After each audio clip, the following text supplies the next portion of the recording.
British Columbians and Canadians are becoming much more aware of the importance of animal welfare for companion, farmed, and wild animals.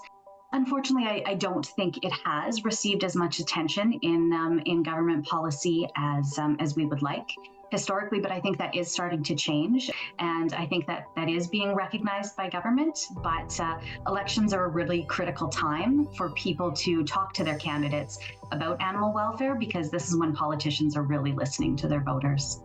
We've put forward 6 policy recommendations for the election campaign. So we've asked parties and candidates to commit to taking action on 6 key issues that we know are important to British Columbians, and those include increasing the availability and affordability of pet-friendly housing, providing pet food in food banks that are supported by the provincial government, including all animals in emergency management and response, so before, during, and after emergencies, proactively protecting farmed animals, requiring microchips for all cats and dogs in the province, and then embracing a One Health, One Welfare approach that recognizes that our health and well-being is deeply intertwined with environmental health and animal welfare, and using that approach to evaluate all policy decisions.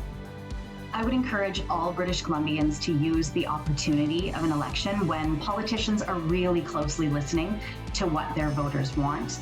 And I would encourage them to use that opportunity to tell candidates what's important to you. Personally, I know that I view, my pets as members of my family, and I think that a lot of British Columbians do. They're important members of our family. They provide love, companionship, and support.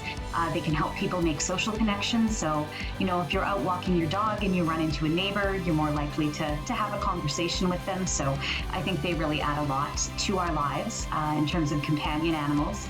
And then certainly, farmed animals and wildlife are also incredibly important in our communities.